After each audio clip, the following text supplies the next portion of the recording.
이런 날씨엔 시간입니다. 오늘은 확장하는 대륙고기압의 영향으로 눈이 내리겠습니다. 대륙고기압이 강하게 자리 잡고 있어 당분간 한파가 이어지겠습니다. 겨울철 기상캐스터의 단골 멘트인데요. 도대체 대륙고기압이 뭐길래 이렇게 겨울철 날씨에 빠지지 않고 등장하는 걸까요? 오늘은 겨울철 날씨를 주름잡는 대륙고기압에 대해서 알아보도록 하겠습니다. 자, 대륙고기압은요, 중국 대륙 또는 시베리아 부근에서 발달한 정체성이 큰 찬 대륙성 고기압입니다.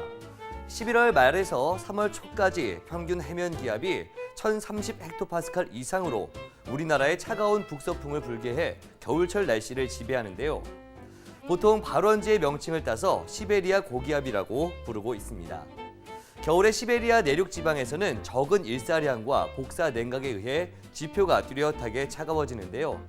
이 영향으로 고도 1, 2km의 공기층도 차가워지면서 무거워지고 지표 부근의 기온은 영하 35도를 밑도는 날이 많습니다. 이렇게 차가워진 공기는 남쪽의 티베트 고원 등이 벽이 되면서 한 곳에 머물게 됩니다. 이에 따라 점점 넓어지고 커지게 되는데요. 이게 바로 시베리아 고기압입니다.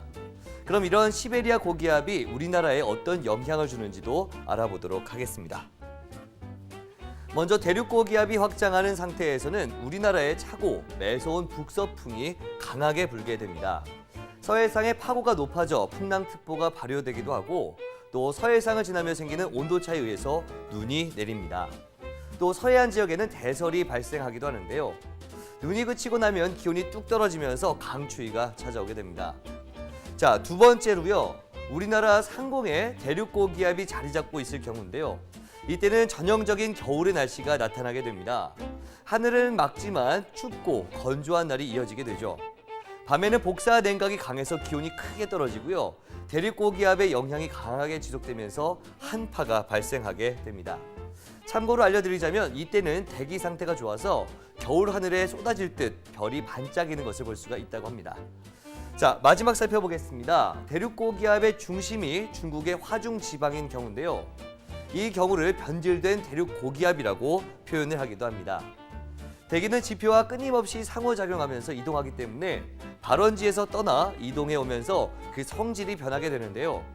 대륙고기압이 화중지방으로 확장한 후에 영향을 주게 되면 본래 가지고 있던 이 시베리아의 찬 성질이 약화되면서 기온이 다소 상승하게 된다고 합니다. 자, 오늘은요, 겨울철 날씨의 지배자 대륙고기압에 대해서 알아봤습니다.